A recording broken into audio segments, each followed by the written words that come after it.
Ok, irmãos, uma alegria estar aqui. Nós estamos trabalhando sobre temas bíblicos, temas teológicos e estamos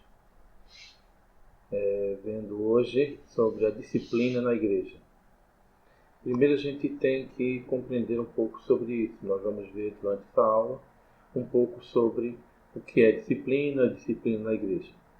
Antes de nós começarmos, nós vamos orar. Pedir a Deus que assim nos dirija em orientação, também na lição de logo mais. Deus eterno, louvado seja o teu nome, e neste momento nós te agradecemos e pedimos a tua direção, Senhor. Faz tudo conforme a tua vontade, nos dirige, orienta, Senhor, e ajuda aqueles que ouvirão para que possam ter a oportunidade de compreender a tua palavra. É o que te oramos agradecidos em nome de Deus. Amém. Muito bem. Está aqui, disciplina na igreja. Primeiro, o que seria disciplina? O conceito vai dizendo o seguinte, que disciplina é obediência ao conjunto de regras e normas que são estabelecidas por determinado grupo.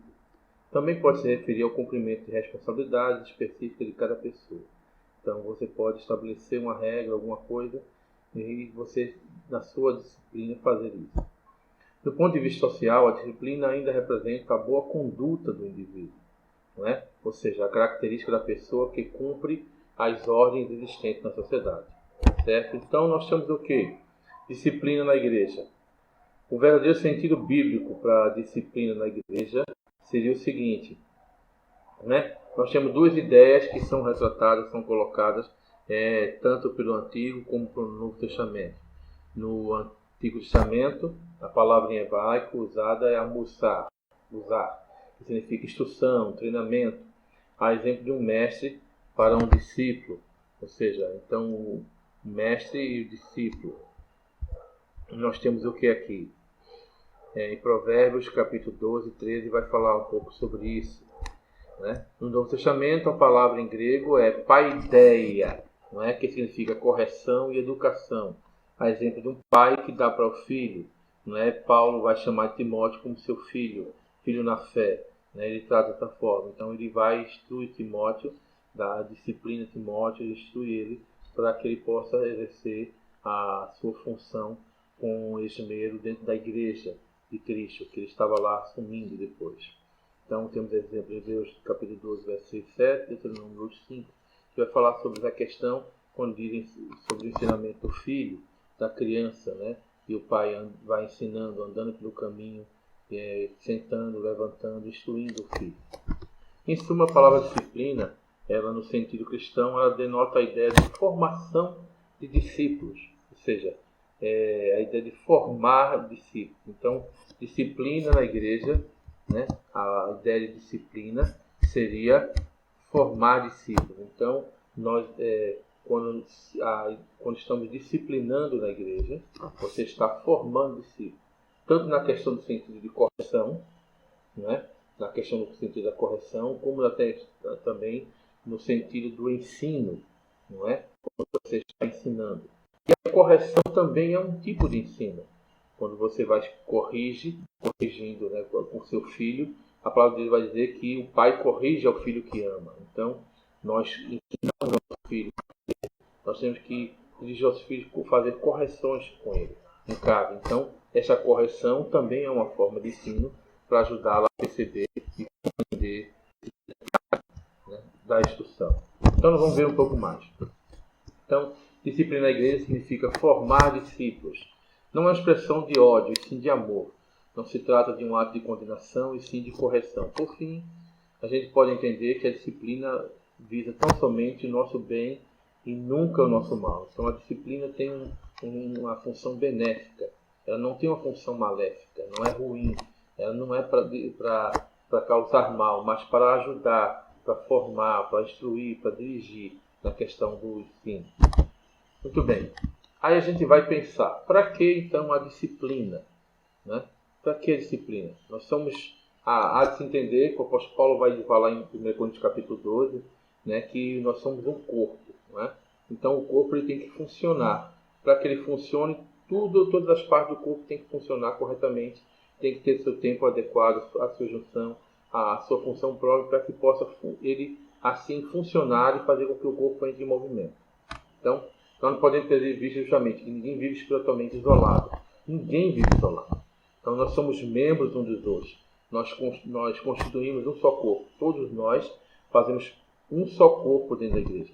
Então, quando alguém passa a viver no pecado, ele fere o corpo. Ele não fere apenas a si mesmo, mas ele fere também o corpo de Cristo. Ou seja, o corpo de Cristo é ferido neste momento também. É a mesma coisa que você está andando, aí você tropeça, você bate com o seu mindinho lá no pé da mesa, dói, o corpo inteiro sente aquela dor. É justamente isso. Então, quando alguém passa a viver no pecado, quando alguém cai no pecado, então o corpo inteiro sofre. Então, porque nós somos, a igreja é um corpo e funciona dessa forma. Então, para que funcione perfeitamente, todo o corpo tem que estar perfeito. Então, o Antigo Testamento nos revela um exemplo sobre a questão do pecado de Acã, não é? Que prejudicou Israel e foi necessário fazer Deus julgar sobre eles naquele momento. Então, Deus agiu com uma disciplina dura sobre ele e toda a sua família, porque toda a sua família participou disso. Israel tinha acabado de conquistar Jericó, né? A cidade de Jericó tinha caído, eles invadiram a cidade, então conquistaram aquela cidade, e aí era uma cidadezinha pequenininha, logo depois de Jericó, uma cidade bem pequenininha, mais fácil ainda o conquistar. Agora vai ser moleza, vai ser muito fácil, a gente vai ganhar tranquilamente aí, vamos conquistar a cidade de Ai tranquilamente. Então é uma cidadezinha pequenininha, e chega lá, quando o povo de Israel entra para atacar a cidade de Ai, ele perde e sai, corre ali, vergonhosamente foge da cidade, do povo da cidade de Ai. E o povo da cidade de Ai fica vibrando com isso. E eles vão entender o que aconteceu. E justamente foi Acã, que na invasão à cidade de Jericó, Deus proibiu que se pegasse qualquer coisa de lá da cidade. Ou seja, não deveria pegar nada deveria ser pego lá. Nenhum animal, nenhum bem, nada, nenhum objeto, nada que fosse daquela cidade deveria ser pego. Deveria ser deixado lá. A cidade ia ser destruída lá, mas não podia pegar nada. E Acã levou escondido, né, tapetes, joias de ouro, e escondeu na sua tenda. E isso trouxe vergonha e trouxe esse pecado, constrangiu todo Israel e prejudicou o povo de Israel. Tanto prejudicou que para uma cidade tão pequena como a de Ai, ele acabou sendo subjugado. É claro que depois que Deus executou o seu juízo em relação a Acã e sua família, não é, quando Josué volta para a cidade de Ai, o povo de Ai sai, né, ali, não, agora vamos esmagar esse povo de Israel. Sai lá, a cidade inteira sai, abandona. E o que acontece? Um grupo vai e destrói a cidade, e outro grupo vai e destrói aqueles que estão atacando. E a cidade de Ai é conquistada. Né? Depois que foi feito o julgamento, depois que foi feita a correção, a disciplina, não é? Israel volta aos eixos também novamente. E no Novo Testamento enfatiza muita ideia também, o corpo com Jesus envia sua mensagem a cada uma das 7 igrejas da Ásia, né? Lá em Apocalipse capítulo 2 e capítulo 3, e ele vai falando de cada igreja, e ele fala não só das qualidades de cada igreja, mas também fala dos seus pontos fracos, as suas virtudes e seus erros também. E vai falar sobre isso. Então, muitos estão ali, muitos de nós, quando entramos na igreja, quando conhecemos a Cristo, quando nos entregamos a eles, são tão impactados por Deus na sua conversão, que a gente experimenta uma transformação tão grande, que a gente chega a pensar, né? A pensar que todos na igreja são perfeitos. É claro que basta passar um tempinho para a gente perceber que nem todo mundo é perfeito, né? Nem todo mundo é perfeito. E quando a gente descobre isso, pode gerar várias coisas dentro desse espaço. Uma frustração enorme, não é? Aí a pessoa fica tão frustrada que desiste e sai dali, porque ele fica essa igreja, eu queria uma igreja perfeita. E não existe uma igreja perfeita aqui na Terra, né? A perfeição só será dada lá no céu, porque enquanto estivermos aqui, ainda ligados ao pecado, a gente não vai conseguir ser perfeito completamente. E muitos entram numa frustração enorme. Mas é justamente isso, nesse ponto de vista, que a gente já começa a perceber a necessidade da disciplina, a importância da disciplina. E este jovem, né, nós como jovens cristãos recém-nascidos ali, naquele momento nós precisamos aprender, ser disciplinados ali também.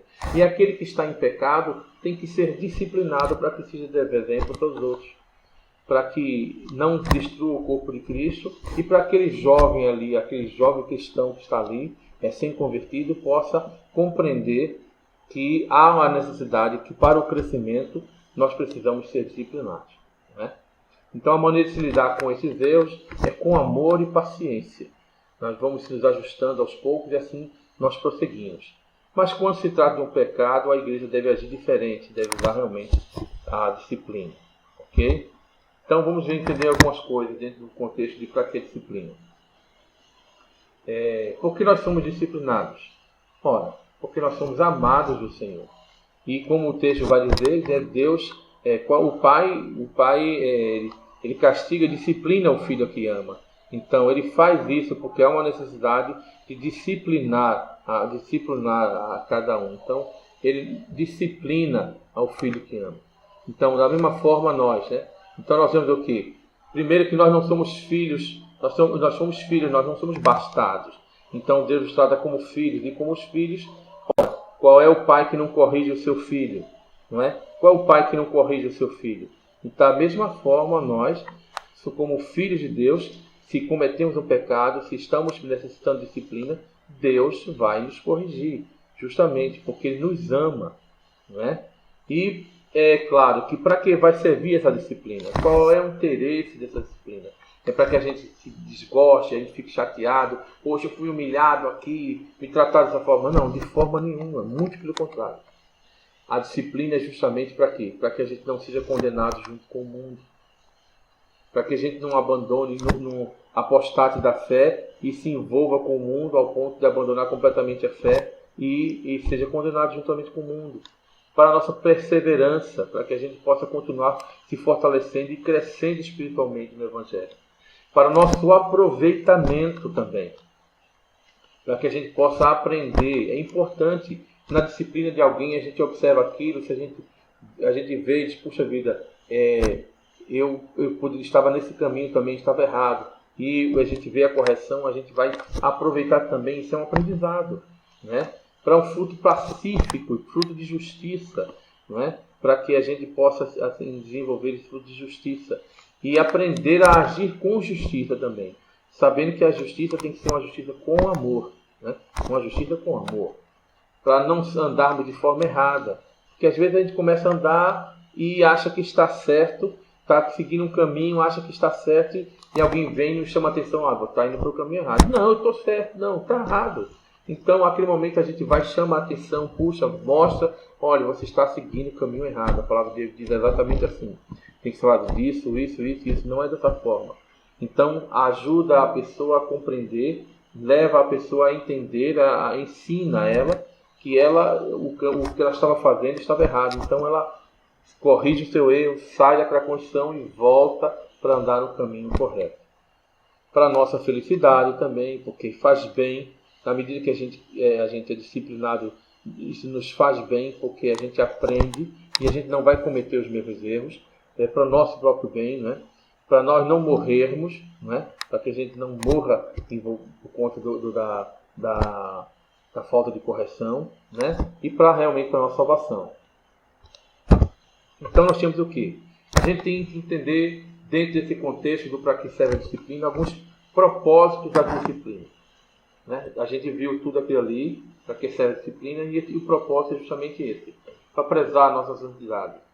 Prezar a nossa santidade para que a gente possa agir como a palavra de Deus vai dizer o que? Nos orienta. O próprio Deus nos orienta, dizendo, sede santos porque eu também sou santo. Então a gente vai buscar essa santidade a cada dia. Então a gente vai buscar se santificar a cada dia. E isso é necessário. E a disciplina ajuda para a nossa santidade, para a preservação da reputação, a nossa reputação e a reputação também da igreja, para que as outras pessoas possam ver em nós a Cristo. Então, nós temos tantos maus exemplos hoje em dia, né? Especialmente estamos vendo ultimamente nos jornais aí um escândalo, não é? De uma pastora, a esposa de um pastor, aí a família envolvida na igreja e que cometeu um crime absurdo. Ou seja, então, veja, a reputação do Evangelho foi jogada na lama por conta de pessoas como elas. Essas aí. Então, justamente, a reputação do Evangelho foi jogada na lama. Não que todos nós sejamos iguais a eles, de forma nenhuma. Mas, infelizmente, quando as pessoas julgam e vão analisar o que está acontecendo, ninguém vai dizer, ali é um evangélico de tal denominação. Ali é um evangélico de tal convenção. Ali não diz isso. O pessoal já caracteriza de uma vez só. É evangélico. Pronto, acabou. Então a reputação vai à lama, jogada na lama. E as pessoas começam a dizer, olha aí, para que ser evangélico? Eu prefiro ser outra coisa do que ser evangélico para estar fazendo isso. Então, ou seja, para a preservação da nossa reputação é também importante a disciplina. Então, se fosse disciplinado no momento certo, da forma correta, talvez isso não tivesse acontecido. Para repreender também os transgressores. Há muitos que estão lá. Lembre-se que a palavra de Deus vai dizer que muitos são chamados de poucos escolhidos. Também tem trigo e joio dentro da igreja. Então tem muitos que vivem em completa transgressão, achando-se, convencidos-se ser crentes e não são. Estão lá vivendo e acabam transgredindo o tempo todo, e a gente tem que repreender esses transgressores, para que eles cheguem ao pleno conhecimento da verdade, se ajustem ali, se arrependam do seu erro e voltem ou aceitem a Cristo inteiramente, não é? E também para restaurar a comunhão, porque quantos problemas, quantas transgressões causam problemas dentro da igreja, os irmãos entram em confusão, e alguns irmãos ficam um contra o outro e ficam com um problema, não quer mais falar com o outro irmão. E é uma coisa absurda. Como é que você diz, a palavra de Deus vai dizer em João 4:20 que aquele que diz que ama a Deus e não ama seu irmão é mentiroso. Ora, então eu estou lá dentro da igreja, estou com raiva do meu irmão, estou com ódio do meu irmão, eu estou com mágoa do meu irmão. Ora, eu tenho que, para que restaure essa transgressão, para que restaure esse problema, eu preciso restaurar essa comunhão. E a disciplina serve para restaurar essa comunhão. Para trazer aquela pessoa que está fora da disciplina, para que ele volte a andar corretamente, para que os dois se afinem novamente, para que haja perdão, para que haja restauração desta comunhão. E também para gerar temor também dos demais. Às vezes é necessário uma ação de disciplina dura, mais forte, até com a liderança. Pode ser que um líder se desvie, pode ser que um líder cometa um erro. Ninguém é passível de estar livre de qualquer falha. Qualquer pessoa pode cair, pode cometer um erro. A palavra de Deus vai dizer que, olha, quem está em pé, cuidado que não caia. Então nós temos que estar um tempo todo vigiando para não cair. E Jesus vai dizer, vigiai e orai para que não entre em tentação. Ele vai dizer o tempo todo isso. Então, o que acontece? É necessário, às vezes, que aquele que caiu seja repreendido, às vezes, de uma forma mais dura também. Há certos momentos que isso vai ter que acontecer. E se for um líder, mais ainda. Para que os outros também, para que gere temor nos outros também. Para que os outros gerem temor, para que haja respeito da igreja, respeito da palavra de Deus, respeito da liderança também. E para evitar também o juízo de Deus sobre todo o povo. Ora, o povo de Israel, naquele exemplo de Acã cometeu erro, ele e a sua família cometeram erro, e todo Israel sofreu com isso. Então, para evitar também esse juízo também sobre todo o povo. Aí a gente vai pensar, tudo bem, então, dessa forma que se faz, age dessa forma a disciplina. Então, como se aplica então a disciplina? Como a gente vai aplicar a disciplina?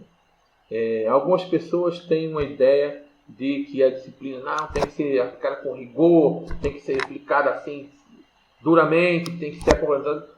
Só que se a gente simplesmente faz isso, aí o irmão cometeu um pecado, é mesmo, então expulsa da igreja.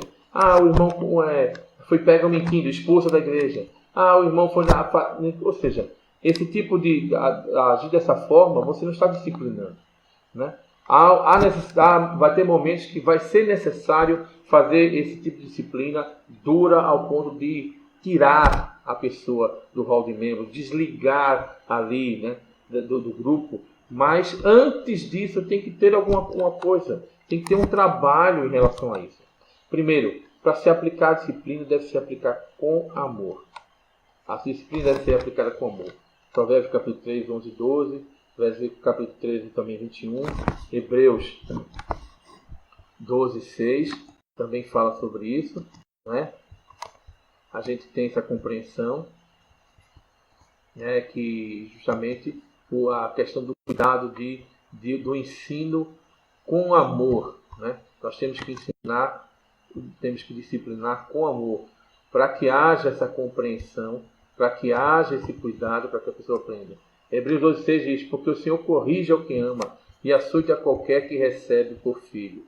Então, ou seja, é com amor que ele vai disciplinar, com cuidado, com amor que ele vai disciplinar. Então, outra, quando vai se aplicar a disciplina, quando se aplica a disciplina para alguém, não simplesmente aplica a disciplina e abandona aquela pessoa e joga para lá, pronto, agora se vire, vai se consertar. Não, não é assim que funciona. Quando você aplica a disciplina, a palavra de Deus nos orienta para que a gente faça o acompanhamento também dessa pessoa. Cuide deste acompanhamento. Então a pessoa precisa ser acompanhada para que possa ter essa compreensão, para que ele possa ter esse entendimento, para que ele possa chegar a esse entendimento, para que possa chegar a compreender e saber o porquê, né? E ser instruído também para poder voltar. Ora, como é que a pessoa vai voltar se ela não tem um acompanhamento, se não tem uma instrução direta, né? Se alguém não está lá dando apoio para isso? Então nós temos o quê? Aqui, em 2 Coríntios, capítulo 5, a partir do verso 6. Não é? Por isso estamos sempre de bom ânimo, sabendo que enquanto estamos no corpo, vivendo ao Senhor, porque andamos por fé e não por vista. Né? Então, nós temos cuidado de fazer isso. Então, andamos por fé e não por vista. E ele vai nos orientar nessa questão, até o versículo 9. Aí Paulo vai dizer: porque muitos desejam também ser agradáveis, quer presente, quer ausente. Né? Ele vai falar sobre isso. Ele vai falar sobre essa questão porque ele vai dizer que a importância de estar perto. Paulo sente a necessidade de estar perto, acompanhando. Paulo fazia um acompanhamento, mesmo de longe, escrevendo cartas. Hoje a gente tem internet. Hoje a gente tem a tecnologia a nosso favor. Nós podemos fazer uma chamada de vídeo, falar diretamente cara a cara com aquele irmão, já que essa pandemia nos obriga a ficar afastados, não nos permite estar junto o tempo todo. Então a gente pode fazer um acompanhamento dessa pessoa via internet, faz uma chamada de vídeo, visualiza, conversa olho no olho ali naquela chamada de vídeo com ela, faz um acompanhamento, estuda com ela a Bíblia, faz um momento lá de oração, faz parte de um grupo, fecha um grupo com eles, com essa pessoa também. Coloca essa pessoa no grupo, no PG, para que possa ser acompanhado também, para ser instruído, disciplinado e se corrigir também, que ele compreenda. Então a gente não pode abandonar uma pessoa que a gente está disciplinando. E a gente tem que agir também com mansidão, de forma mansa, humilde, tratando aquela pessoa com cuidado. A gente não pode agir com arrogância, temos que agir com brandura também. Porque o provérbio também vai dizer que a palavra a palavra dura, a palavra branda alivia o furor e a palavra dura suscita a ira. Então nós devemos também agir com justiça, né? De forma justa com a pessoa. Temos também, antes de aplicar a disciplina, se houver um problema entre dois irmãos, ouvir os dois lados, saber os dois lados o que está acontecendo, o que é que os dois fizeram, se houve alguma diferença, se um está mentindo ou não, como foi que aconteceu, ouvir os dois lados, para agir com justiça, para poder aplicar a disciplina com justiça. E outra também, com franqueza. A gente tem que abrir o jogo, falar a verdade. Então temos que falar a verdade uns com os outros, falar a verdade para aquela pessoa que está lá passando por aquela dificuldade, para que ela possa compreender isso. E tudo isso com o propósito de quê? De ganhar o irmão. De ganhar o irmão para que o irmão continue no corpo de Cristo. Continue fazendo parte do corpo de Cristo. Não vou chegar simplesmente, estou com raiva desse dedo, porque esse dedo está causando problema, e vou arrancá-lo de vez. Eu só posso fazer isso se eu não conseguir fazer esse tratamento anterior todo aqui, Se eu não fiz todo esse acompanhamento antes, como é que eu vou já arrancar e abandonar? Eu tenho que tratá-lo primeiro. Se não conseguir tratá-lo, então aí a gente age de outra forma. E Jesus vai ensinar sobre isso. Né? Nós temos alguns tipos de disciplinas que existem. É a formativa, né? Que ocorre por meio da exortação e compete a todos os cristãos, ou seja, todos os cristãos, todos nós, podemos usar da disciplina formativa, na questão da exortação, sempre exortando, orientando aquele irmão, chamando a atenção dele em relação para que ele, se estiver errado, que ele volte, então dá instrução. Então a disciplina formativa é muito importante. A disciplina corretiva, no caso, se houve uma necessidade para fazer uma correção, então ocorre normalmente por meio de pastores, da liderança, né? Ou se for necessário um afastamento, se for necessário dessa forma também, aí leva também a igreja, leva a assembleia para que haja isso, para que seja feita a disciplina corretiva. Às vezes não é necessário, uma disciplina formativa já é suficiente para fazer. E a disciplina cirúrgica é aquela que é o último recurso, né? A exclusão completamente, né? Dele, né? Através de pastores, da igreja, da liderança. Então, quando realmente não há condições e aquele irmão não quer obedecer, lembre-se que a questão principal aqui é que se essa pessoa não quer a correção, não aceita a correção, não quer ser corrigido, não quer se corrigir, não se arrependeu do seu pecado, não se arrependeu do seu erro, então, infelizmente, aí essa disciplina, a disciplina cirúrgica entra, certo? Mas tem que entender isso. Só se disciplina aquela pessoa que não se arrepende, certo? Temos que compreender isso também. Então, Jesus foi o primeiro a falar sobre a questão de disciplina no Novo Testamento. Em Mateus 18, 15 a 17, ele vai dizer: ora, se teu irmão pecar contra ti, vai, repreende-o entre ti e ele só. Se te ouvir, ganhaste teu irmão. Veja que não precisa, aqui não precisa fazer fofoca, não precisa espalhar. Está sabendo o que é que o fulano fez? Conversei com ele ontem. Não é assim que se faz. Não é? Aí veja, repreende entre ti e ele só. Entre ti e ele só. Não vai participar mais ninguém. Se te ouvir, ganhaste teu irmão. Pronto, morreu o papo, ficou ali, e ali está resolvida a questão. Você conseguiu conquistar seu irmão, e ali salvou ele e evitou um monte de coisa. Mas se não te ouvir, o texto continua, Jesus vai dizer que leva contigo um ou dois, para que pela boca de duas ou três testemunhas toda a palavra seja confirmada. Então, se aquele irmão não te ouvir, aí você faz o quê? Leva mais 2 ou 3 pessoas para que possam conversar com ele, para que ele chegue ao entendimento, para que ele compreenda. Se ele ouvir, graças a Deus, ótimo. Mas se ele não ouvir, aí nesse ponto, é quando Jesus continua, se não ouvir, diz-o à igreja. Aí sim você pode falar para a igreja. E se também não ouvir a igreja, diante da igreja, não ouvir a igreja querendo ajudá-lo, e ele mesmo assim continuar rebelde, não aceitar, aí eles consideram como gentio e publicano. Justamente como gentio e publicano, sem conhecimento nenhum, e outra pessoa que não tem entendimento algum. Então considera dessa forma. Então, aí Jesus já coloca nesses níveis. Então ele vai estabelecer os níveis distintos no processo de disciplina que ele vai ensinar. O primeiro deles é a repreensão pessoal, a repreensão com testemunhas, a repreensão pública, depois o por último, caso não haja arrependimento, a exclusão. Bom, vamos compreender um pouco, né, sobre isso. Primeiro a gente tem que entender, não praticamos a disciplina quando a pessoa se arrepende. Aí, lembra que eu falei antes, né? Se a pessoa já se arrependeu, então não precisa aplicar a disciplina, porque ela já reconheceu. Antes que acontecesse algo pior, que acontecesse outra coisa, ele já se arrependeu, já reconheceu que estava errado e pediu perdão, já houve arrependimento. Então, nesse caso, dentro da progressividade, com a representação pessoal primeiro, então, e com a testemunha segundo, diante da igreja, terceiro, aí só exclusão, né? Mas aí é o seguinte, se ele já se arrependeu, então não precisa aplicar a disciplina, porque já houve arrependimento, ele já percebeu que estava errado, já reconheceu que estava errado, então não há disciplina. Mas, se no caso ele não se arrependeu, aí vai a progressão dada que Jesus ensina, né? Aí você vai pessoalmente e conversa com ele. Se ele não te ouvir, aí você leva mais outras pessoas, testemunhas com você. Se não ouvir, aí você segue adiante e leva a igreja.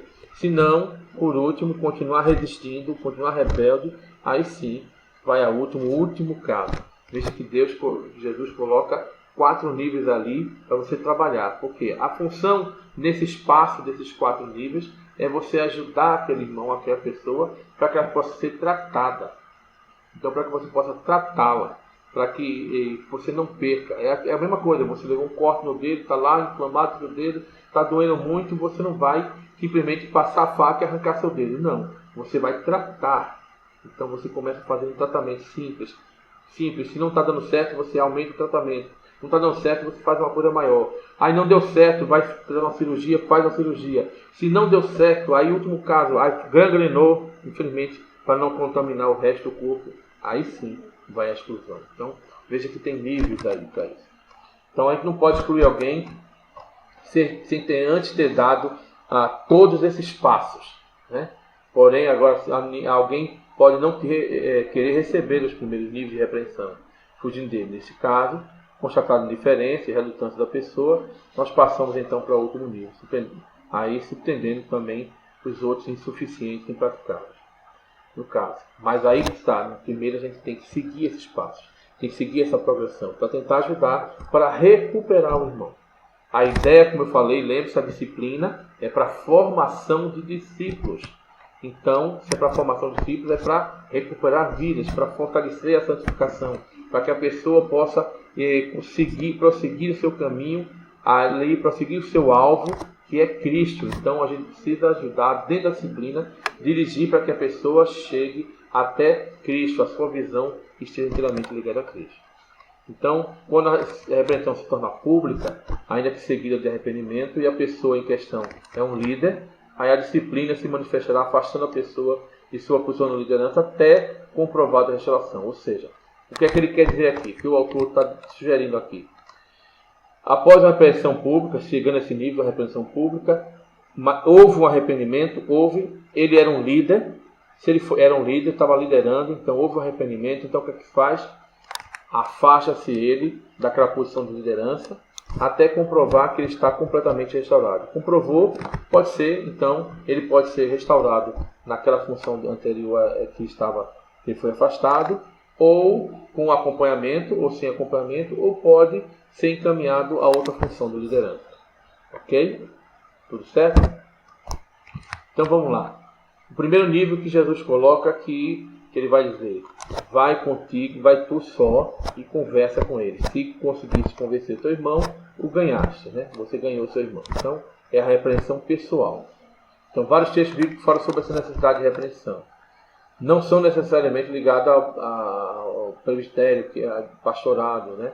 Ou dentro da questão da liderança. Pois no corpo de Cristo ministramos uns aos outros. Então, nós, no corpo de Cristo, ministramos uns aos outros. Então, nesse nível se enquadram os líderes de células, que exercem cuidado sobre as coisas do corpo. Se ele for participar de um grupo de PG, dentro do grupo de PG, ele pode ser tratado. Então, ele pode ser tratado com ele lá. E o tratamento pode ser feito no seu próprio grupo, porque ele já tem intimidade com o grupo, já tem uma facilidade lá. E o próprio líder do grupo já tem a capacidade, então pode ser feito isso, ele pode chegar a isso também. Então, tem várias sugestões que são dadas na palavra de Deus. E 1 Tessalonicenses 5,14 vai dizer o seguinte: exortamos-vos também, irmãos, a que admoesteis os insubmissos. Então, o apóstolo vai dar orientação para que dê uma repreensão, dê um ensino, dê uma direção para os insubmissos, aqueles que estão falhando, para que eles voltem à submissão. A ideia toda é sempre essa, para que eles voltem à submissão, sejam corrigidos, para que haja correção. Hebreus 10, 25 diz o quê? Não deixemos de congregar, como é costume de alguns, antes façamos admoestações e tanto mais vezes que aquele dia se aproxima. O que é que ele está dizendo? Ora, eu cometi um erro, eu sou horrível, então eu vou me afastar da igreja por conta disso. Não, meu irmão, você cometeu um erro, infelizmente aconteceu, o irmão pecou, desviou-se do evangelho ali, cometeu um erro no evangelho. O que é que você faz? Você não vai se afastar da igreja. Ora, a igreja que está como um hospital que está tratando você, e você vai sair de lá do hospital para ficar na rua sem tratamento? De forma nenhuma. Ou seja, isso é errado, isso é agir sem inteligência. Então, não deixe de congregar. Ou seja, nós uns aos outros, nós nos admoestamos, nós nos orientamos, nós ensinamos, nós nos disciplinamos. Então, se você acontecer um problema com você, você cometer um erro, procure um irmão mais chegado a você, que você tenha um conhecimento, uma intimidade com ele, converse com ele sobre o assunto, que ele tenha maturidade suficiente. Converse com o seu assunto para que ele possa lhe ajudar e, quem sabe, fazer o seu acompanhamento até a sua recuperação completa.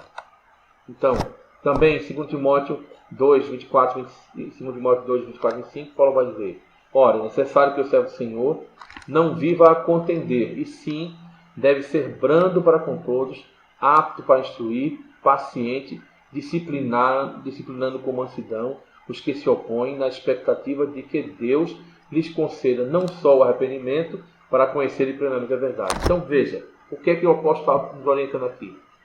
É necessário que o servo de Deus não viva em contendas, não viva discutindo, brigando o tempo todo, mas que ele possa agir o quê? De forma branda para com todos, para que ele seja apto para instruir e seja paciente, tenha paciência, né? Disciplinando com paciência, com mansidão, com calma, ali, orientando aqueles que se opõem na expectativa, para que você pense o quê? No pensamento, para que no futuro aquele irmão se arrependa, reconheça onde está errado. Então, ele conhecendo onde está errado, ele vai conhecer a verdade e ele vai voltar. É o tratamento que você vai dar. Só porque seu dedo está infeccionado, você vai chegar, arrancá-lo. Não, você vai tratá-lo, vai com cuidado, até que ele esteja totalmente curado, para que você possa voltar. E às vezes vai ser necessário, depois da cura, você tem que fazer a fisioterapia, para que ele volte à sua mobilidade como estava antes. Então, ou seja, para que isso aconteça, você tem que estar perto, tem que estar junto, tem que estar fazendo, tem que estar acompanhando. Então é necessário isso. Então, note aí que corrigir não significa contender, discutir, mas demonstrar cuidado. Então, você não vai chegar para a pessoa e dizer: você está agindo errado. Não. Você vai chegar: meu irmão, vem cá, meu irmão. Eu percebi que está acontecendo um problema. Ou seja, você demonstra cuidado com ele, mansidão. Então, só quando a situação se agrava é necessário que a liderança da igreja assuma a situação, né? Aí, uma situação que às vezes pode ser delicada, né? Necessitar de uma autoridade espiritual seja imposta, como Paulo fez com os coríntios, né? Aí, se a situação é essa, agravante dessa forma, aí o nível de trabalho de repreensão é diferente. Já sai do nível pessoal.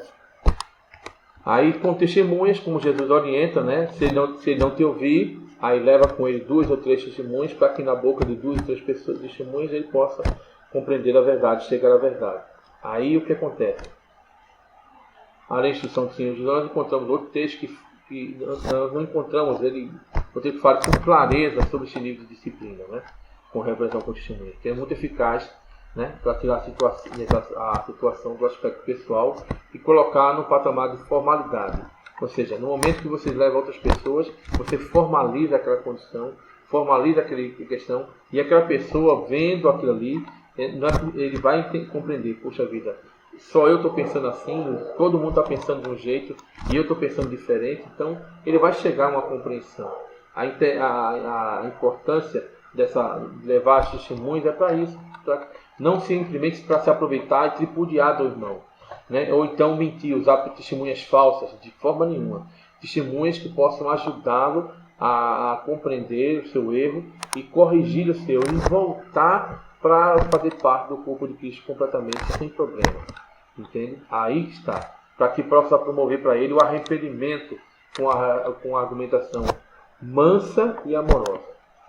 É claro que no caso de resistência da pessoa que está sendo repreendida, ela deve ser avisada. Ou seja, se a pessoa continuar ríspida, não quiser aceitar, achar que está certo e não acha que merece correção, que todo mundo está errado, só ele está ele falar, e ele, infelizmente, ele não colocar o seu coração, não for humilde o suficiente, reconhecer que está errado e continuar insistindo nesse erro, infelizmente, né, aí vai para outro nível de repreensão, infelizmente, aí vai para o público, né, vai para uma questão público.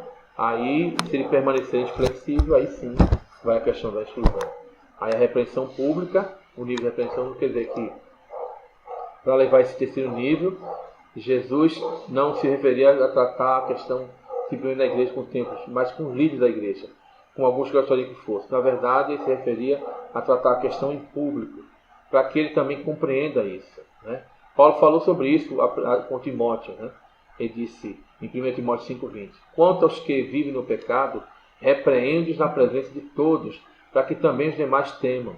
Ou seja, a repreensão pública daquela pessoa que não quer ouvir, que é iracunda, está lá, não quer reconhecer que está errado, continua no erro. Essa repreensão pública é para que os outros também aprendam, né, e temam. Veja que há liderança, tem que haver respeito, tem que haver compreensão, que aquele está fora do padrão da palavra, certo?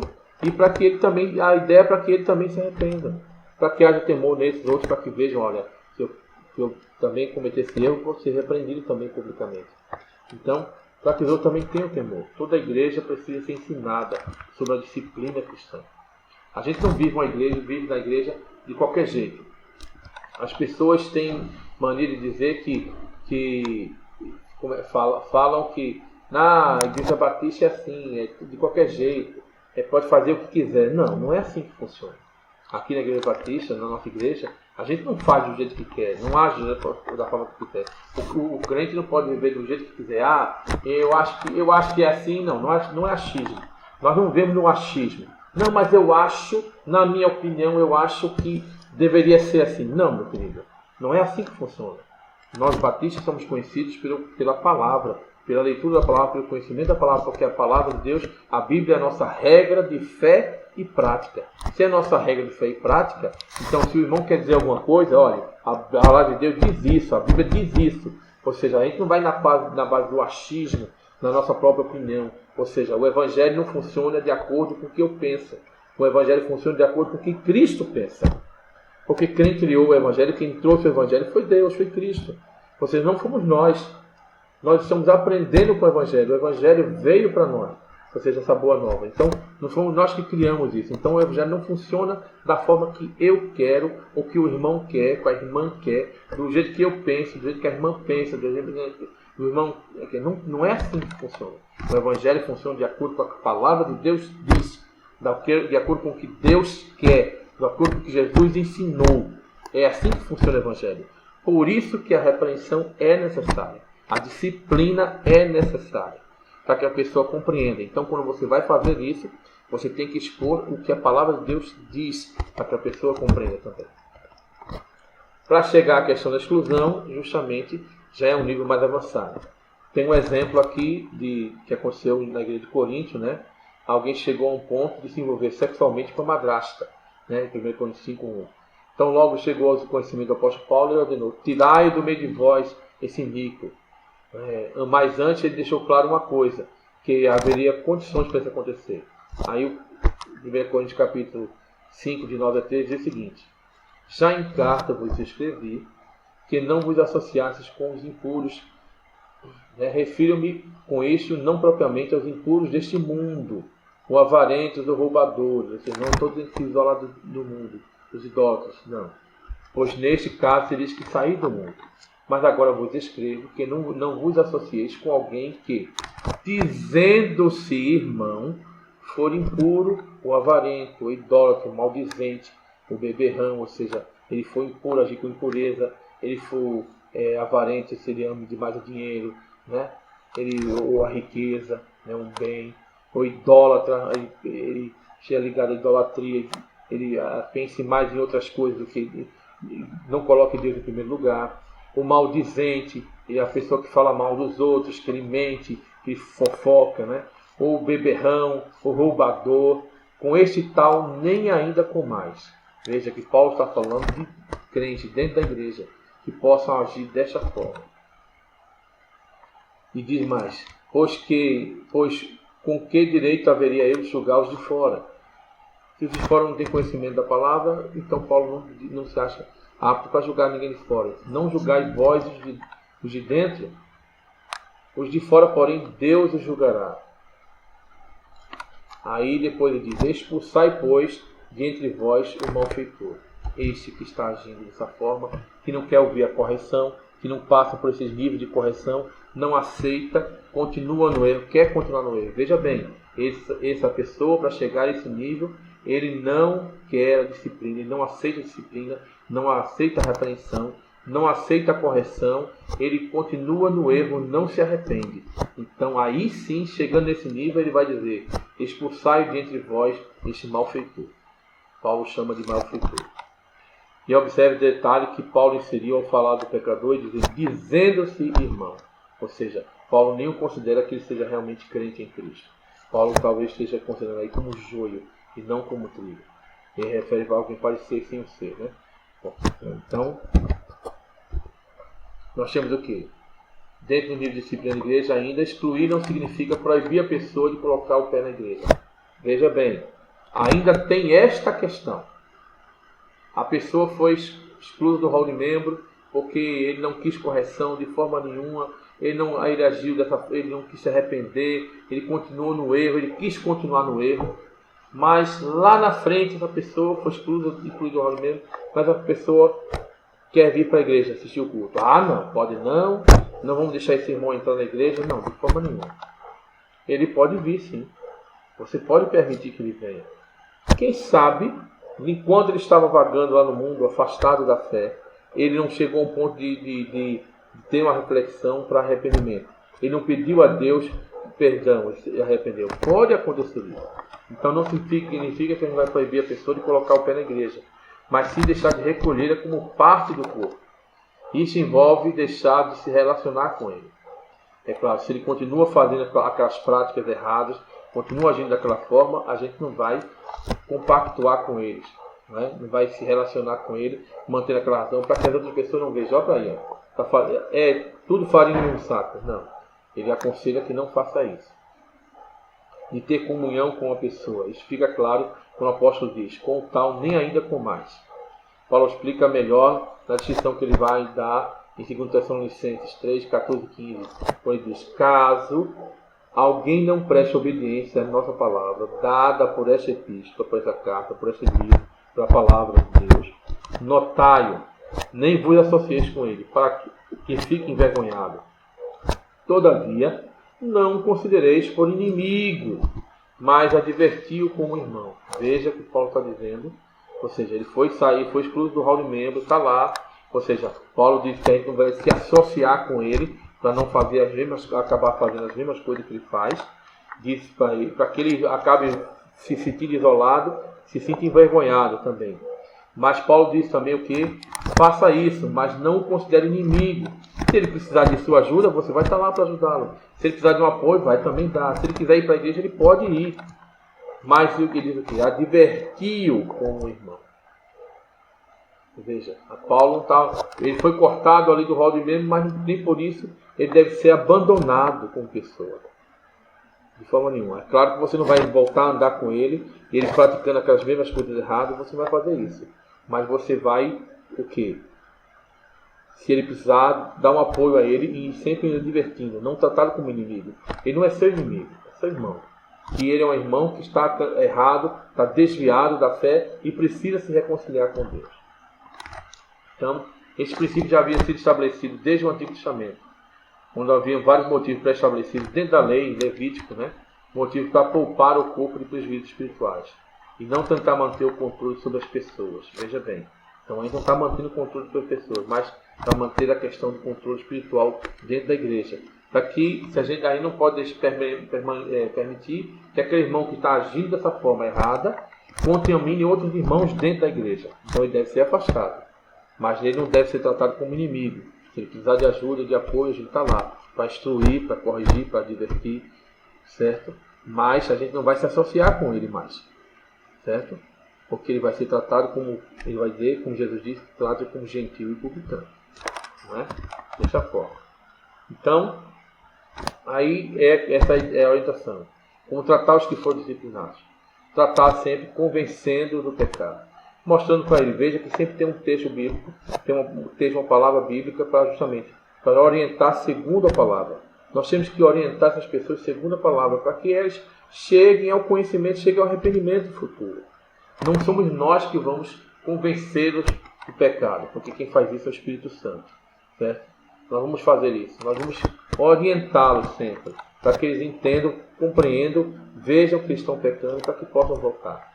E com perdão, com consolo, reafirmação no amor, para que eles possam compreender isso, se arrepender e voltar, quem sabe, voltar ao corpo de Cristo. Com restauração e cura, justamente. Ele sendo restaurado, sendo curado, ele volta a participar do corpo de Cristo. E por quê? Nós temos que olhar de uma posição. Temos que olhar firmemente para Jesus. Esta visão deverá nos motivar a gente para fazer o quê? Restabelecer essas mãos caídas, fortalecer os joelhos que têm tendência a vacilar, fazer os caminhos retos para os pés, para que a gente possa caminhar e seguir o caminho de Cristo de forma simples, sincera, real, em amor, com fé, segundo a sua vontade. Então, para que a gente possa concluir no final, entender, fechar essa igrejinha, a disciplina significa formar discípulos. Falamos no início. É formar discípulos. Não é expressão de ódio, mas de amor. Não se trata de um ato de condenação, e sim de correção. Por fim, entendemos que a disciplina visa tão somente o nosso bem e nunca o nosso mal. Ou seja, eu digo nosso porque nos incluímos nisso aí. Porque cada um de nós podemos cair. Ele vai dizer, quem está em pé, cuidado para que não caia. Então, nós que estamos de pé, temos que ajudar aqueles que caíram a se levantar. E temos que tomar cuidado para não cair. Mas se cairmos, quem estiver de pé tem que nos ajudar a levantar. Não pisar, empurrar para cair, ficar mais ainda no chão, não. Ajudar a levantar. Porque a disciplina é para formar discípulos, para fortalecer a fé. Ok? Então, queridos, eu gostaria de dizer a vocês que é uma aula muito grande, tem muitos detalhes, mas é importante a disciplina na igreja, para que a igreja possa continuar crescendo e ser levada até Cristo, imaculada, pura e perfeita, para que possa chegar até Ele como noiva perfeita, como o apóstolo Paulo vai dizer.